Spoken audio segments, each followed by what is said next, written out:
now in pin number 3, and we are checking out 5 Littermate Gilts. These are 52 litter Gilts. They're free agent, back on rubble, back on a purebred Duroc sow we call Mary. And these guys are pretty cool. Dad has caught here. This gilt is not only marked really cool, but I think she's extremely good. This is the 52 52-9. She has that black circle in her belt.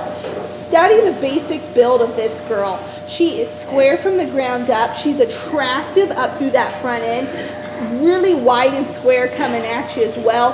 Square up over that top line, down her hip. Really good in terms of that natural center body dimension as well. One that's extremely good in terms of her muscle shape.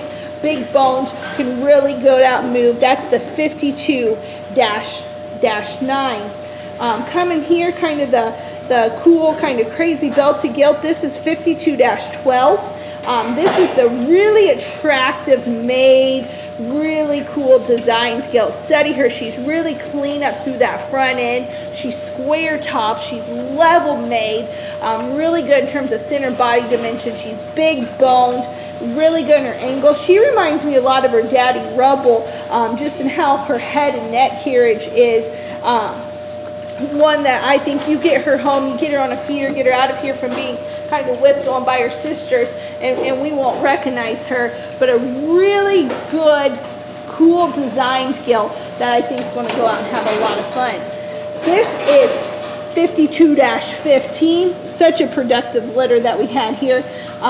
This is one that she's kind of, I think, the combination gilt. She's sound, she's wide, she's square. Look at that front end. She's extremely attractive and cocky up through that front end. Has a big old top in her, really square made out through that hip and hind leg. Can get out and move extremely sound and well.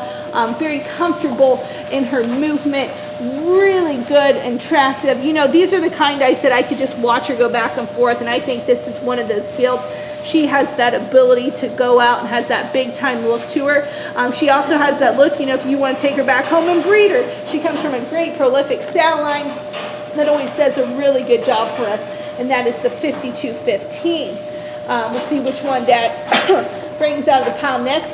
The solid black gilt. This is 52-11, and this is another big old stout, just monster made of a gilt. She just is so stout skull. Look at her on her top. She's so wide down that loin edge, down that loin. Big old hip blade in her. Really good in terms of that center rib dimension. Just so much rib shape and depth of body. She's big too. Big bone. She too is extremely sound on the movement. Watch her set those feet down. You know, to me, she's just this kind of power yet brood type of a gilt I see here. I think she's going to be one that's going to be a lot of fun to get home, get on a feeder, and see what she does. Just a whole lot. Like her three-dimensional internal mass is kind of unrivaled. The two black gilts, the Littermate gilts in the sale, one that's just extremely, extremely neat in her makeup. The last gilt we have to talk about in this litter is the black hipped gilt in the back here. This one I think is pretty neat. She may be the greenest one of this group of sisters today, but I think she may be one of the neater made ones. Very clean up through that neck, very clean in that jawline. Look at her, she gets her head up, very square up over that top. Look at that muscle shape down that loin, very correct up through that hip and hind leg. She's big boned, she's wide chested, she's good in that center portion of her body, extremely comfortable out on the move. You know, these are the kind of gilts that Bradley likes, and he also loves, you know, a good black hipped gilt, and I think she's one I would definitely have on my short list. One that's just so square. Just look at her, she's standing there. Just such a good designed gilt, and still has really good internal dimension as well.